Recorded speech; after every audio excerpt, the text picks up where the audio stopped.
जानता था कि उसको सब लोग ढूंढ रहे थे।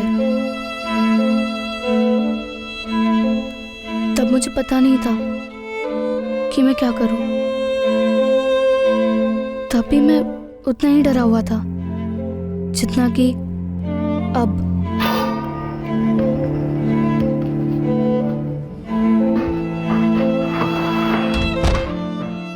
तब मैं सिर्फ 7 साल का था।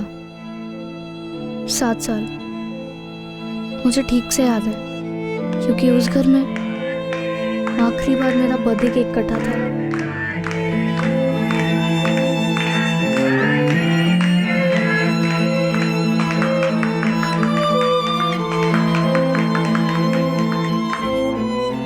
आज मेरा किडनैप हुआ है, तब रजत का हुआ था। तब मुझे कुछ समझ नहीं आ रहा था। रजत का किडनैप मेरे मम्मी पापा ने किया था 4 साल पहले, 2013 में। आ गया तो? जब एक दिन मैं स्कूल से आया, मैंने पहली बार रजत को देखा। तब मुझे समझ ही नहीं आया था कि वो हमारे घर में आया कैसे।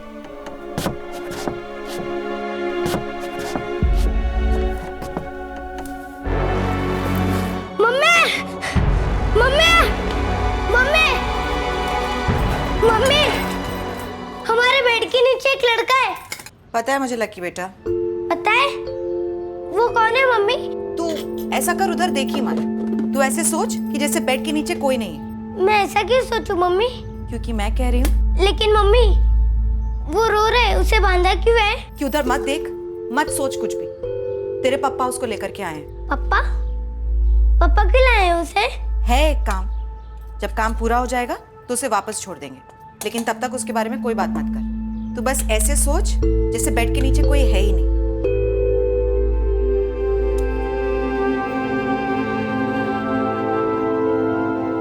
10 वर्षीय रजत मेहता का केस हमारे पास दर्ज हुआ था 14 मार्च 2013 को, जब रजत स्कूल से घर नहीं लौटा। हमें उस वक्त अंदाजा नहीं था कि रजत का अपहरण हुआ है। हमें खबर नहीं थी कि अपहरण क्यों हुआ है, किसने किया है और रजत किस हाल में।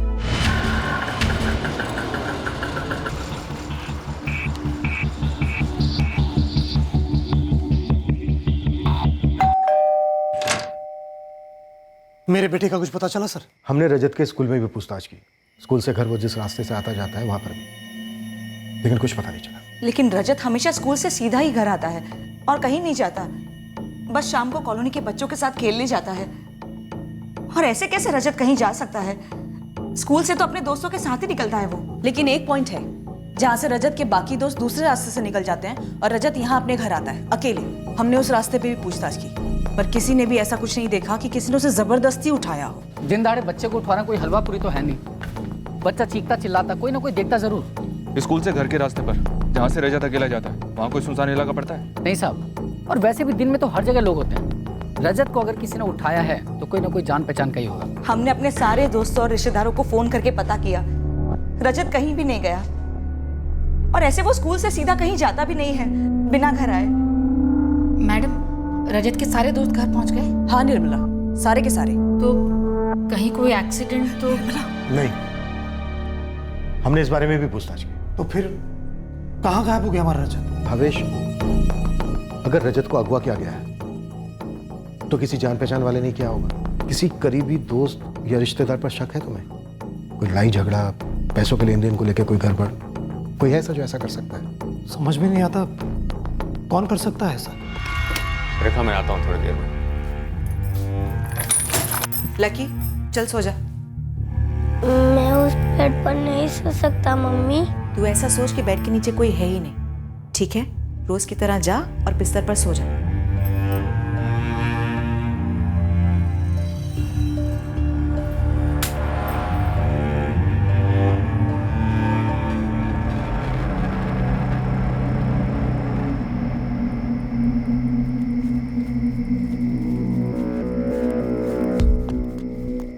गए पुलिस के पास। पुलिस घर आई थी क्या? सादे कपड़ों में थी, पर उनकी शक्ल पर लिखा था वही है। फोन वोन टैप किए होंगे? हाँ, किए ही होंगे। ठीक है, अभी हमें कुछ नहीं करना है। जल्दबाजी में हमें कोई भी गलत कदम नहीं उठाना है। यही सही रहेगा, चुपचाप बैठे रहे। हमें कौन सी ट्रेन पकड़नी है?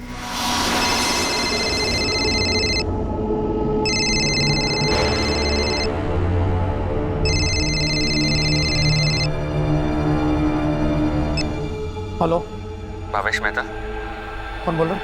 अपने बेटे को देखना है तुझे? कहाँ है रजत? कौन हो तुम? क्या चाहिए तुम्हें? 75 लाख। 75 लाख? देखिए भाई, मेरा इमिटेशन ज्वेलरी का एक छोटा सा बिजनेस है। आपको बहुत बड़ी गलतफहमी हुई है। कोई गलत फहमी नहीं हुई भावेश। मुझे पता है तुम 75 लाख बड़ी आसानी से दे सकते हो। कौन हो तुम? मैं वो हूँ जिसे 75 लाख की जरूरत है, उससे एक पैसा कम नहीं। मैं दोबारा फोन करूंगा बताने के लिए कि पैसे कहाँ लेकर आने हैं। कोई गलत फहमी नहीं हुई भावेश। मुझे पता है तुम 75 लाख बड़ी आसानी से दे सकते हो। मैं वो हूँ जिसे 75 लाख की जरूरत है, उससे एक पैसा कम नहीं।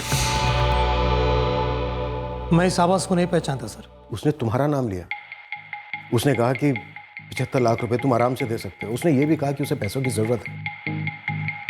अब या तो ये खुद तुम्हें जानता है या फिर ये किसी ऐसे शख्स को जानता है जो तुम्हें जानता है, और वो शख्स ये भी जानता है कि तुम इतना पैसा दे सकते हो। भावेश, कोई ऐसा है जिसने तुमसे पैसे मांगे हो और तुमने उसे देने से मना कर दिया? बिजनेस में किसी के साथ कम ज्यादा हुआ, किसी को पेमेंट किया उसे कम लगाओ, चीटिंग हुई ऐसा लगाओ। अब बिजनेस में इतने लोगों के साथ डीलिंग होती है मेरी, पता नहीं कौन कर सकता है ऐसा। मेरे 4 कामगार हैं जो कभी कभी उधार लेते हैं मुझसे, लेकिन आप तो उन्हें भी तोड़ चुके हैं। हमने उन्हें तोड़ा है भावेश, पर हमें कुछ पता नहीं चला है। कोई और है जो अभी तक हमारे सामने नहीं आया जिसे तोड़कर पता चल सके। देखो भावेश, जितने लोगों के साथ तुम्हारी डीलिंग होती है, जो तुम्हारे बिजनेस के बारे में जानते हैं, वो ये जान सकते हैं कि आपातकालीन स्थिति में एक वक्त में तुम कितना रोकड़ा खड़ा कर सकते हो। याद करो भावेश, कौन है तुम्हारे इतना करीबी जिसे पैसों की जरूरत है, जो इतना लोन नहीं ले सकता, तुमसे उधार नहीं मांग सकता, लेकिन ये किडनैपिंग करके ऐंठ सकता है, ऐसा ख्याल पाल रहा है। भावेश, अपना पूरा ध्यान लगा कर सोचो कौन हो सकता है। तब तक हम ये पता करते हैं कि ये कॉल तुम्हें कहां से आया।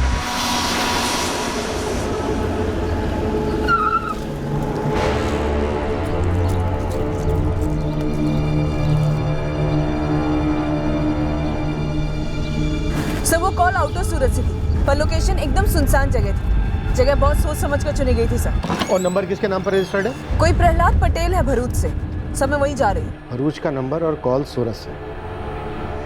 देखो, ये प्रहलाद पटेल सच में है या सिर्फ कागज पे जिंदा है, वो भी जाली? रजत की मम्मी की हालत बहुत खराब है, डिप्रेशन में चली गई है। निर्मला, तुम कब से पड़ोसी हो इनकी? इस दिवाली पे 5 साल हो जाएंगे सर। अदिति बहन और भावेश भाई दोनों जान छिड़कते हैं रजत पर दोनों ही किसी जानी दुश्मन के बारे में कुछ नहीं बता पा रहे। निर्मला, क्या तुम बता सकती हो ऐसा कोई है? नहीं सर, पूरी कॉलोनी में यही बात हो रही है कि इतने अच्छे लोगों के साथ ऐसा कैसे हो सकता है। फिर देखो तो ये बात भी सच है कि भावेश भाई की माली हालत काफी अच्छी, पूरी कॉलोनी में सबसे अमीर परिवार है। कॉलोनी में किसी के साथ कोई रंजिश या ऐसा कोई जो हाल ही में घाटे में गया? अच्छा, ये चंदा बाई भावेश के यहाँ घर काम करती है। आप चंदा पे शक कर रहे हैं? हमने चंदा और उसके पति से काफी पूछताछ की अपने अंदाज में, पर कुछ निकला नहीं। मुझे तो पूरी कॉलोनी में किसी पर भी शक नहीं है, और चंदा पर तो बिल्कुल भी नहीं। वो मेरे यहाँ भी काम करती है। इनमें से कौन हो सकता है जतिन भाई? अनुज भाई, सबको करीब से जानते हैं हम सालों से। सबके साथ हमारे धंधे के रिलेशन है। ऐसे कैसे किसी पर शक करें हम? समझ में नहीं आता, मेरे बेटे पर ऐसी दुश्मनी कौन निकाल रहा है?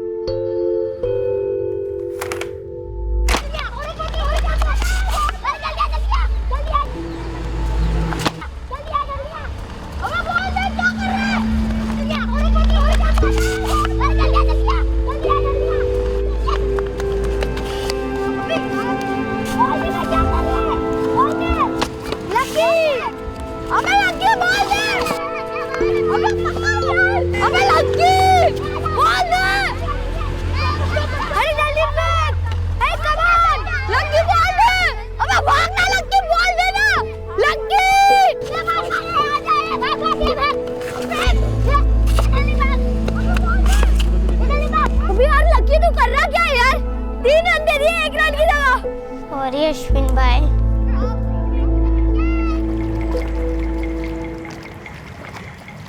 जी हाँ, मैं ही हूँ प्रहलाद पटेल। और कल तो मैं सूरत गया ही नहीं हूँ। कल तो क्या, मैं तो 1 महीने से सूरत नहीं गया हूँ। ये आईडी आपकी है? हाँ, ये आईडी मेरी। ये नंबर आपका है? नहीं, ये नंबर मेरा नहीं है। पर ये सिम कार्ड तो आपके नाम पे रजिस्टर्ड है। कैसे? कैसे मतलब? मुझे क्या पता?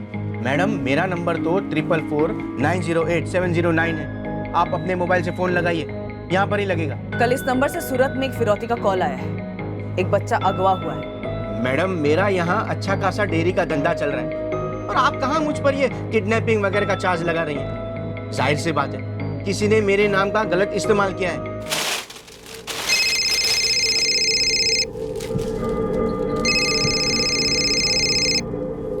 हाँ प्रवीण भाई, कैसे हो? मैं ठीक हूँ जयराम, तू कैसा है? हाँ बस ठीक हूँ, चल रहा है। सब ठीक ठाक चल रहा है ना जयराम? हाँ सब ठीक चल रहा है। क्यों भाई? नहीं ऐसे ही पूछ रहा हूँ, घर में सब ठीक ठाक तो है ना? प्रवीण भाई ऐसे क्यों पूछ रहे हो? नहीं वो अश्विन बता रहा था कि लकी कुछ खोया खोया सा रहता है जब खेलने आता है। घर में कोई मसला तो नहीं है ना? नहीं प्रवीण भाई, कोई मसला नहीं है। और मसला मतलब कौन सा मसला पूछ रहे हो? अरे ऐसे ही पूछ रहा हूँ जयराम, तेरा काम कैसा चल रहा है? नए ऑर्डर मिले कुछ? अभी नहीं भाई, ट्राई चल रहा है। कुछ पैसे तो नहीं चाहिए? नहीं भाई।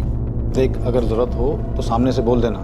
वैसे मेरा काम बहुत अच्छा तो नहीं चल रहा है, लेकिन कुछ ना कुछ निकाल दूंगा तेरे लिए। जी भाई।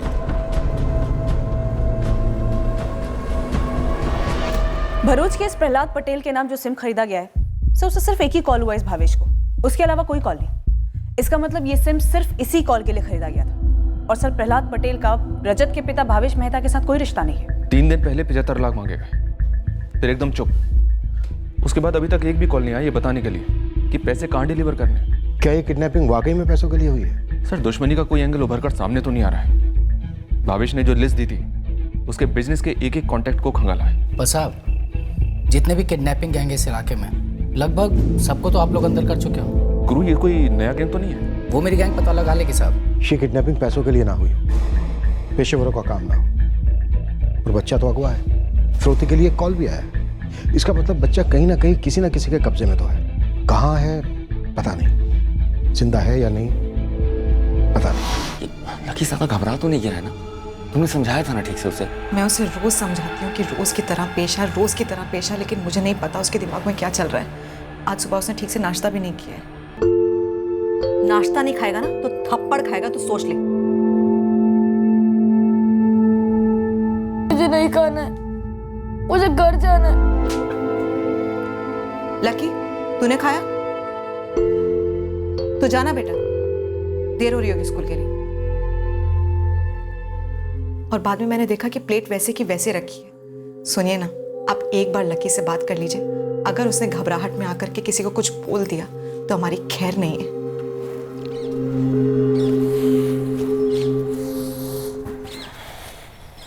लकी बेटा, तो हमारे साथ है ना, अपने मम्मी पापा के साथ? हाँ।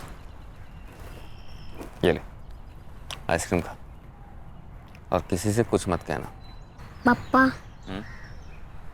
मुझे उसका नाम मालूम है। कोई बात नहीं। स्कूल के रास्ते पर दीवार पर उसका पोस्टर लगा हुआ था और नीचे पुलिस का नंबर भी लिखा हुआ है। तो तू क्या करना चाहता है? पुलिस को फोन करना चाहता है, उन्हें सब बताना चाहता है? पर पापा, वो हमारे घर पर क्यों है? बेटा आइसक्रीम निकल रही है, आइसक्रीम खा लो। पापा मुझे आइसक्रीम नहीं खानी। वो हमारे घर पर क्यों है? आप रजत के साथ क्या करने वाले हो? जोर से मत बोल, उसका नाम मत लेना। आप उसके साथ क्या करने वाले हो? वो हमारे घर पर क्यों है? उसे बांधकर क्यों रखा गया है? लकी बेटा, तू हमारे साथ है ना, अपने मम्मी पापा के साथ, तो तू डर मत। मैं उसके साथ कुछ नहीं करूंगा। बस एक छोटा सा काम है, जैसे ही वो काम हो जाएगा मैं उसे खोल लूंगा। पर वो हमारे घर पर क्यों है? बेटा अभी तू नहीं समझेगा। उसे किडनैप किया है ना पापा?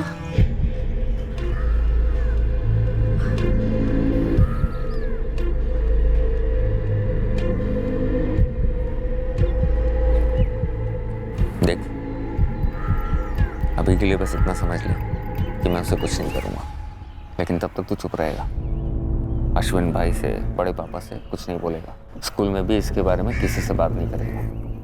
अगर तू करेगा तो तकलीफ में कौन आएगा? आप और मम्मी। हाँ, और तू मुझे और मम्मी को तकलीफ में देख सकता है? तो तू चुप रह, नॉर्मल रह। आइसक्रीम खा। फिर भी मैं डरा हुआ था, बहुत डरा हुआ था। मैं उस कमरे में जाने से भी डरता था। वो हमेशा बेड के नीचे होता था। मैं रोज सोचता, काश रजत अपने घर जा पाए, जैसे वो हमारे घर आया था अचानक, ऐसे ही अचानक गायब हो जाए। मैं बीच बीच में देखता भी था, ये सोचकर कि रजत चला गया होगा। लकी, तुझे कितनी बार बोला है मैंने, बेड के नीचे मत देखा कर। ये घर कब जाएगा मम्मी? तू उसकी फिक्र मत कर, वो हम देख लेंगे, भेज देंगे उसे। लेकिन तब तक तू रोज की तरह क्यों नहीं रह सकता लकी? चल जा, बाहर जाके खेल जा। मैं रोज भगवान से प्रार्थना करता हूँ, रजत को वापस उसके घर भेज दे भगवान, जल्दी वापस भेज दे। कल सुबह 10 बजे कपड़ा मार्केट में पैसे लेकर आ जाना। और देख, बोलने की जरूरत नहीं है, फिर भी बोल रहा हूँ, कोई भी चालाकी की ना तो तेरा बेटा रजत खत्म। नहीं नहीं, देख भावेश, पैसे वापस कमाए जा सकते हैं, मरा हुआ बच्चा वापस नहीं आ सकता। एक बार मेरी बात करा दो रजत से, वीडियो कॉल करा दो। रजत की माँ बहुत बेहाल है, बोलना बंद कर दिया। अरे तो मैं भी बेहाल हूँ भावेश, फिर भी 75 लाख से 50 लाख पे आ गया। इतना रहम किया ना, अब बात को खींच मत। कल मेरे 50 लाख मेरे पास होंगे तो तेरा बेटा रजत तेरे पास होगा, सब तेरे हाथ में है। कल सुबह ठीक 10 बजे कपड़ा मार्केट। सर कॉल ट्रेस हो गई है, अपने सूरत से ही था, वराछा के पास। टीम एग्जैक्ट लोकेशन भेज रही है सर। निकलो तुरंत। करीब 6 हफ्ते बाद उसने पैसों के लिए फोन किया है। भगवान करे कल वो पकड़ा जाए। मैंने पैसे रेडी रखे हैं सर, मैं तो 75 लाख देने को भी तैयार हूँ। तोल मोल तो मैंने आप लोगों के कहने पर किया। मुझे मेरा बेटा वापस चाहिए सर, और कुछ नहीं। वही होगा भावेश, रजत मिलेगा, जरूर मिलेगा। भावेश,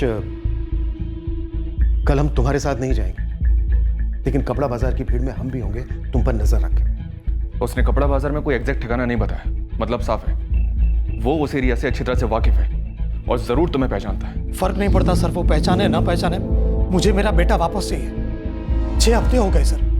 6 हफ्ते गुजर गए, क्या वो पैसे लेने आएगा? सर मुझे लगता है वो आएगा। आदमी शातिर है, जगह सोच समझकर चुनी है उसने।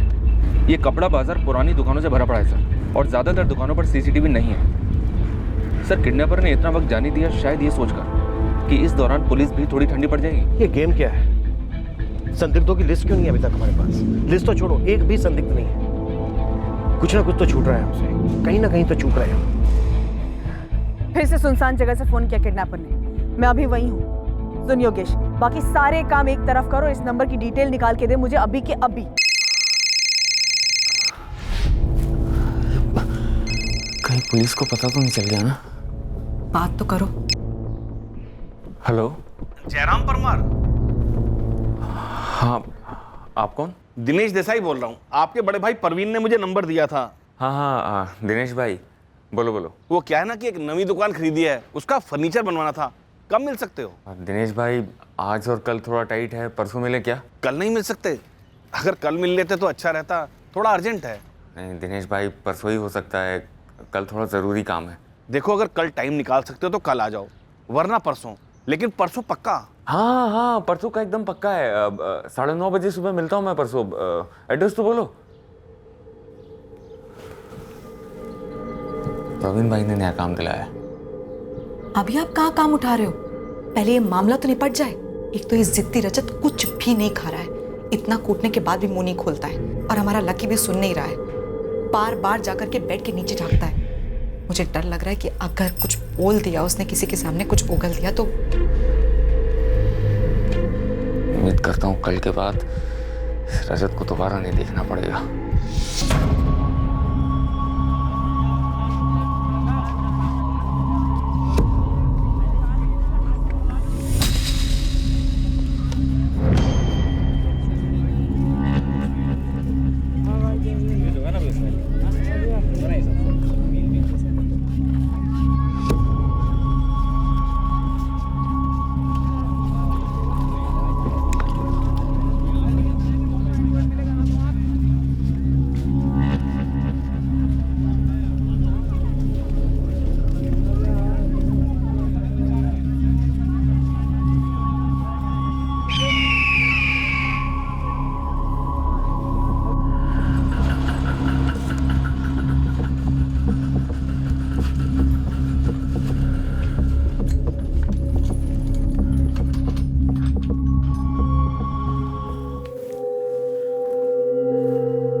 आज रजत घर आएगा निर्मला?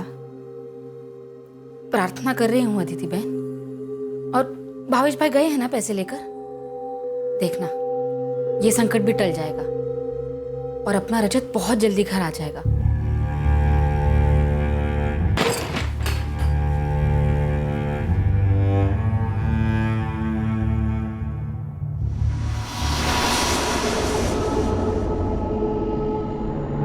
तेरे बड़े पापा का नाम प्रवीण परवान है ना? ये उसी का नंबर है। मुझे बड़े पापा का नंबर नहीं पता। तू यहाँ से भाग नहीं सकता, चांस ही नहीं है। तो ये मत समझ कि तू मुझे झूठ बोल सकता। इसका पासवर्ड तो तुझे पता ही होगा। पासवर्ड।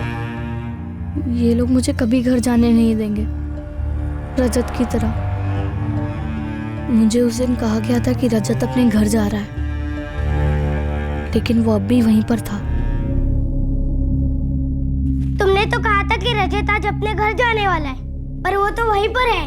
अभी उसका टाइम हुआ नहीं है जाने का। तुमने और पापा ने रजत को किडनैप क्यों किया है? लकी बेटा, तू नहीं समझेगा। तेरे पापा और मैं एक बुरे वक्त से गुजर रहे हैं, लेकिन आज शायद वो बुरा वक्त खत्म हो जाएगा। पापा को लौटने दे, काम हो जाता है तो हम रजत को जाने देंगे। वो हमारे लिए कुछ मायने नहीं रखता बेटा, लेकिन प्लीज तब तक शांति से बैठा रहे।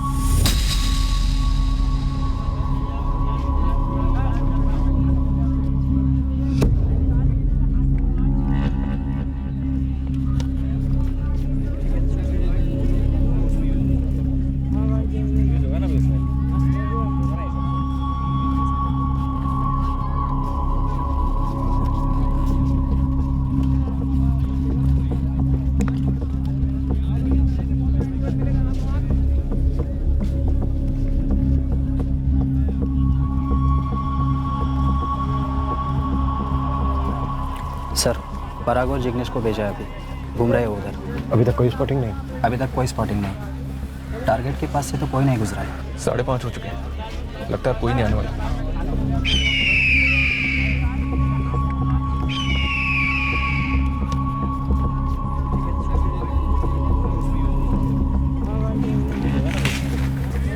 तो पुलिस की तरह मंडराना कब बंद करेगी? जब तक भावेश को पुलिस पे भरोसा है वो लोग मंडराएंगे। जब हताश होकर वो उनसे दूर हटेगा तभी हमें मौका मिलेगा। मैडम, इस पुरुषोत्तम कला को ट्रैक करते करते अंकलेश्वर तक हो आया, जिसके नाम का सिम कार्ड दूसरे फिरौती कॉल में यूज हुआ था। मतलब सेम पैटर्न। इस बार किसी पुरुषोत्तम वाघेला के डॉक्यूमेंट्स यूज में? हाँ मैडम, लेकिन इससे भावेश मेहता का कोई ताल्लुक नहीं। भावेश, क्या हम अपने रजत को फिर कभी देख पाएंगे? साहब, कपड़ा बाजार में ऐसी फील्डिंग लगाई थी जो किसी भी सीसीटीवी कैमरे से कम नहीं थी। सबकी नजर आप पर, और आप पर जिसकी नजर थी उस पर हमारी नजर थी। अरे तो फिर वो बंदा स्पॉट क्यों नहीं हुआ? वो पक्का आपके मैदान छोड़ने का वेट कर रहा था। गेम यही है उसका। क्या गेम है कि हम थक कर हट जाएंगे केस से? क्या भावेश हमसे थक कर हमें हटा देगा और वो आएगा चुप पैसे लेके निकल लेगा? बिल्कुल सही पकड़ा आपने, यही वजह है साहब। अब आप लोग पैटर्न देखिए ना, अपहरण के बाद 1 हफ्ते तक बिल्कुल सन्नाटा, फिर एक फोन आता है वो भी फर्जी नंबर से, फिर 6 हफ्ते तक सन्नाटा, फिर दूसरे नंबर से एक कॉल आता है और फिरौती की रकम भी कम करता है, जगह भी फिक्स करता है, पर आता नहीं। क्यों? क्योंकि उसे मालूम है कि आप अभी भी इस केस में लगे हुए हो। अबे गुरु, पर रजत को इतने दिन कहीं तो रखा होगा उसने। साहब, अब वो सब हम नहीं बता सकते हैं ना। कैसे हो रहा है? किडनैपिंग का एक सिंगल कनेक्शन नहीं ढूंढ पा रहे। अरे बच्चा उठाना इतना आसान होता है क्या? स्टडी की होगी, बच्चा कहां से आता है, कहां से जाता है, स्कूल का रास्ता, कौन उसके साथ होता है, कौन उसके साथ नहीं होता है, वगैरह वगैरह। सर, इस बात की संभावना तो पक्की है कि कोई चीखना चिल्लाना नहीं हुआ था। बच्चा अपनी मर्जी से किडनैपर के साथ गया था। मतलब जो भी था वो जान पहचान का था, बस कोई कनेक्शन नहीं बैठ रहा है। पर मैडम, सोचने वाली बात ये है, ये बंदा मतलब किडनैपर, उसको कैसे मालूम कि आप अभी भी इस केस में लगे हुए हो? और मान ले कि जानबूझकर उसने फिरौती कलेक्शन का नाटक भी किया है, तो इससे साफ जाहिर है कि ये सिर्फ एक नेट प्रैक्टिस था आप लोग के खिलाफ। बहुत शाना बंदा है सर।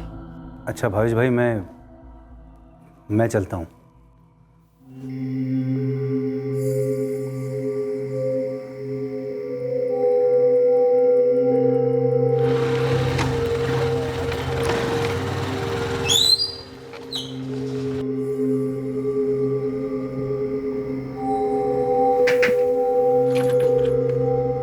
जयराम, ऐसा भी क्या बिजी हो गया तुम्हें? ना मेरा फोन उठा रहा है, ना दिनेश भाई का फोन उठा रहा है। रवीन भाई, मैं शायद दिनेश भाई का काम नहीं उठा पाऊंगा। मैं आपसे बाद में बात करता हूँ भाई। दरअसल मैं कुछ अर्जेंट काम निकल आया है। राम, चल क्या रहा है? कुछ नहीं चल रहा है। क्यों?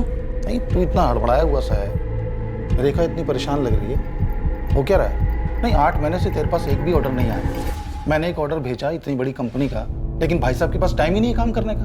तो भाई हम भी तो जाने ऐसा कौन सा लाखों करोड़ों का काम कर रहे हो आप? असल में एक बड़ा कॉन्ट्रैक्ट मिलने का चांस है, तो उसी की तैयारी में लगा हुआ हूँ। ये ख्याली बड़े काम के चक्कर में ना तू दरवाजे पे आए हुए काम को लात मार रहा है जयराम। अरे भाई, मैं लात वात नहीं मार रहा हूँ, और आप कृपा करो और मुझे अपने हिसाब से काम करने दो।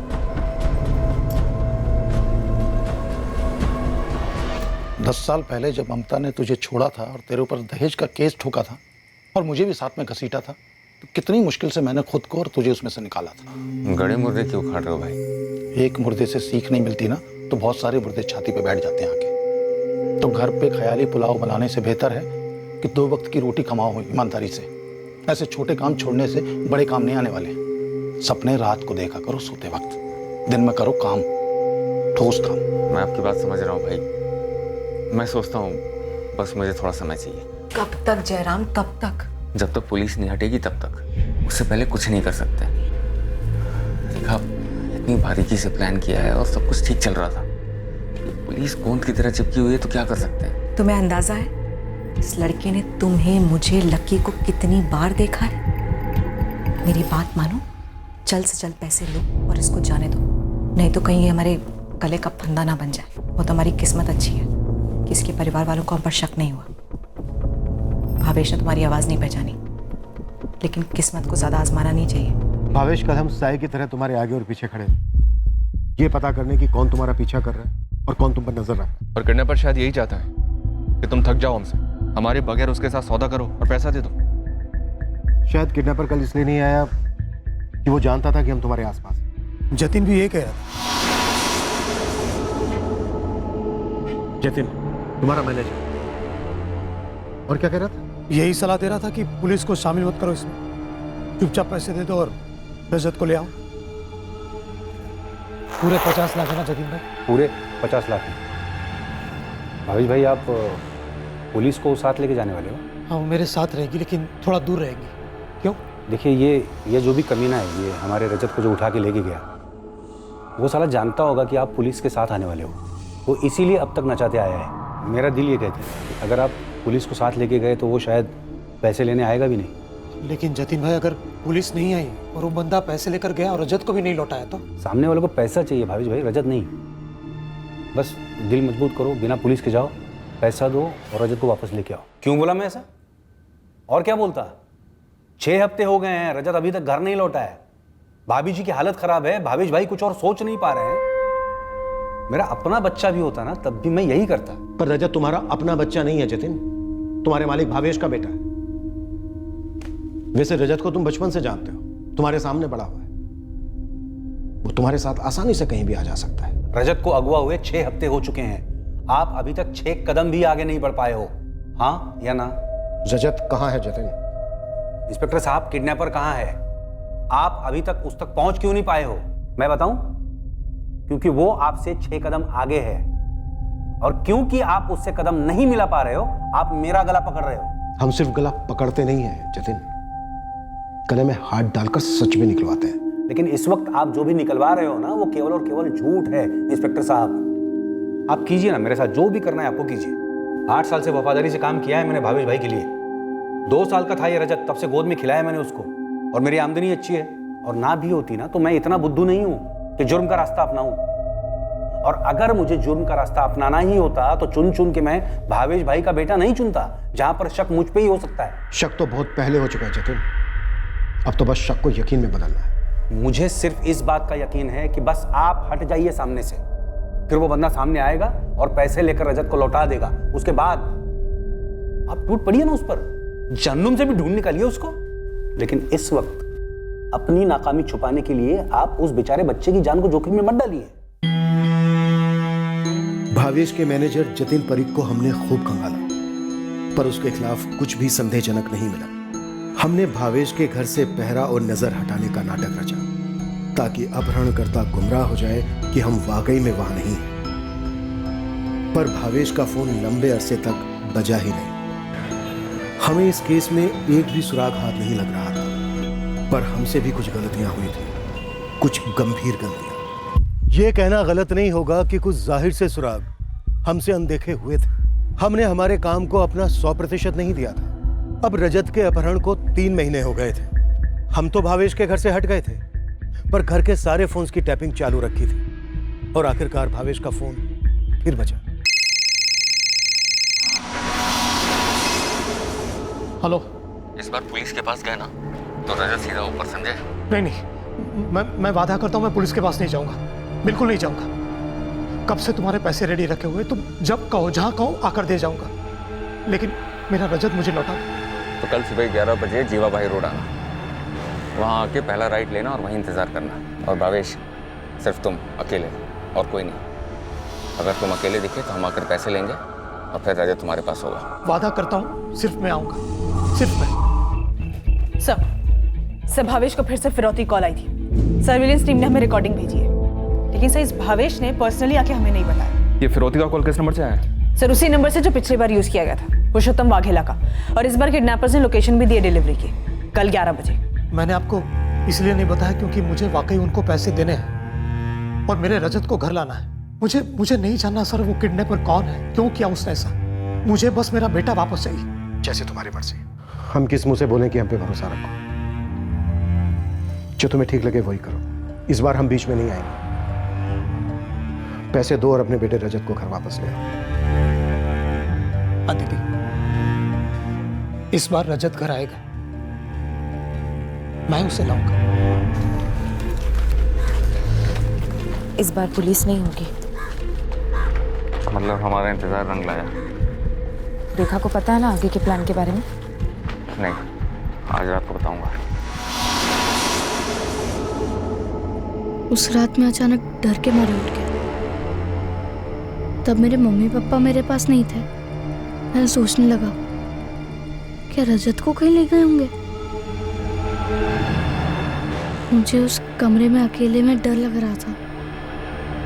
मैं बाहर आया, फिर कुछ ऐसा सुना जिससे मैं और भी डर गया। मुझे बहुत डर लग रहा है जयराम। अगर जाने दिया तो और भी डरावना हो जाएगा। लेकिन ये डर तो पहले से था ना, इसलिए मैं तुमसे बार बार बोल रही थी कि पैसे लो और उसे जाने दो, लेकिन तुम ही टालते रहे। देखा, हमारे पास कोई चारा नहीं है। रजत को मारना ही पड़ेगा।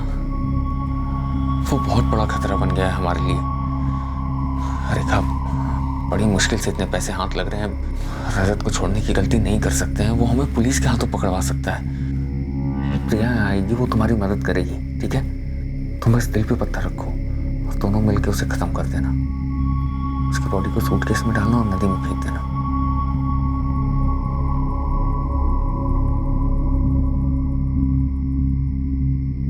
मैं नहीं चाहता था कि रजत मरे, पर मुझे समझ ही नहीं आ रहा था कि मैं उसे कैसे बचाऊं।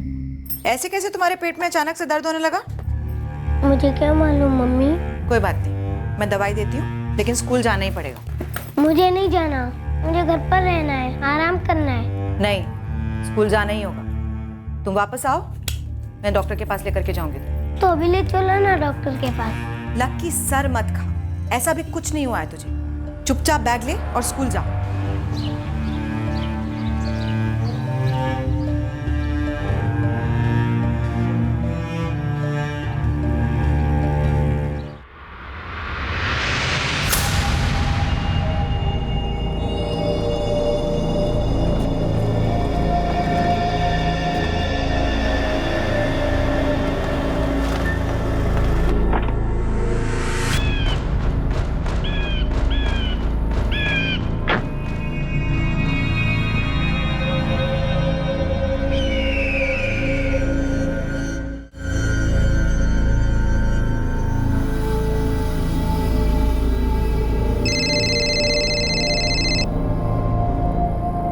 हेलो।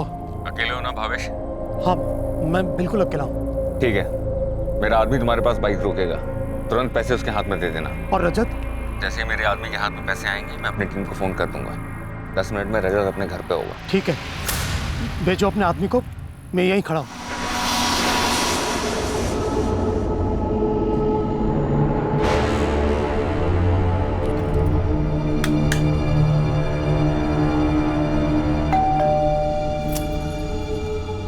जयराम का फोन आया? अभी तक नहीं। उन्होंने कहा था पैसे हाथ में आने के बाद करेंगे।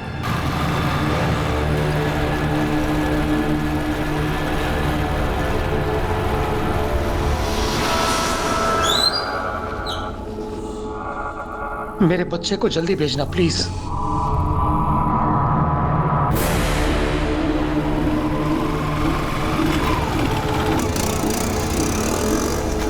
निकल गए यहाँ से, रास्ता ब्लॉक करो।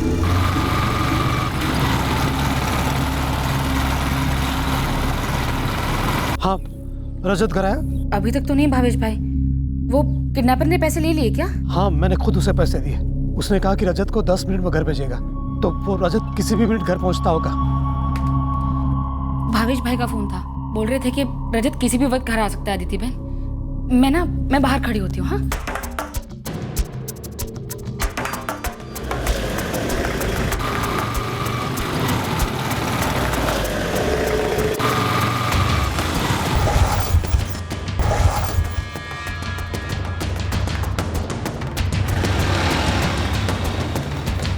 बाइक से उतर।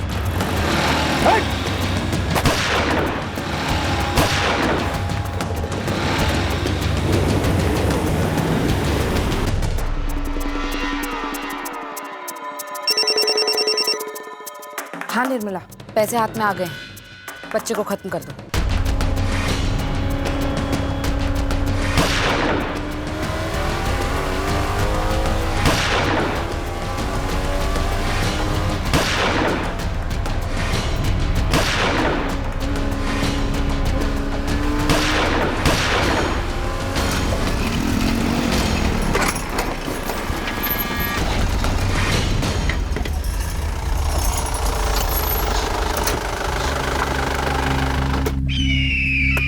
रजत का है, बोल साले रजत का है। सर, मेरा बेटा घर नहीं पहुंचा। सर, कहाँ है मेरा बेटा? बोल रजत का है। जयराम, तू? रजत कहाँ है? बात कर, मैं बड़े पापा से बात कर। हेलो हेलो बड़े पापा। लकी, कहाँ हो तुम बेटा? और ये लोग कौन है? पापा कहाँ है तुम्हारे? मुझे नहीं मालूम बड़े पापा। प्रवीण परमार, तूने लकी की आवाज सुन ली? ठीक है, अब मेरी बात सुन। 20 लाख कीमत है लकी की जान की। महंगाई के जमाने में लकी की जान की कीमत सिर्फ 20 लाख। काफी सस्ता सौदा है। कौन हो तुम भाई? देखो मेरे पास इतने पैसे नहीं है, तुम्हारे पास है। तुम्हारी औकात की पूरी खबर निकाली हमने। पैसे दे दे प्रवीण, वरना बच्चे को सच में मार देंगे और उसकी मौत तेरे सर होगी। सोच लो। मैं फिर से फोन करूंगा, जल्दी। Hello hello hello.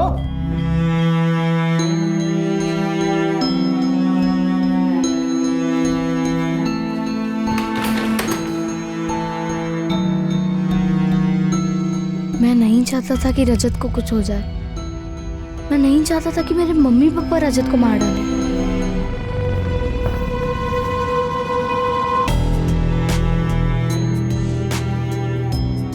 बच्चा कहाँ है? रजत कहाँ है?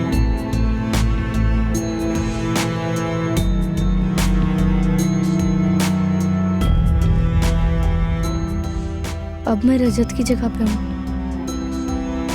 मुझे यहाँ नहीं रहना। मुझे घर जाना है। मुझे मेरे मम्मी पापा के पास जाना है। लकी के अपहरण का केस भी हमारे ही पास आया। फिर एक छोटे लड़के की जान खतरे में थी। हम रजत के केस में बुरी तरह चूके थे, लेकिन हम वो गलतियां कतई दोहराना नहीं चाहते थे। रजत के साथ क्या हुआ था, लकी के साथ क्या होने वाला था? बच्चों का अपहरण न सिर्फ बच्चों और उनके माँ बाप को भयंकर तकलीफ देता है, बल्कि गुनहगारों के घर वालों की जिंदगी भी दुश्वार कर देता है। इस केस में खासकर ऐसा हुआ था। कल के एपिसोड में हम आपको दिखाएंगे कि कैसे रजत का अपहरण करता है। रजत के पापा भावेश मेहता की पहचान का था, पर भावेश को पता ही नहीं चल पाया। और लकी के अपहरण के पीछे किसका हाथ था? इन सभी जवाबों के साथ कल मिलते हैं क्राइम पेट्रोल सतर्क में। जय हिंद।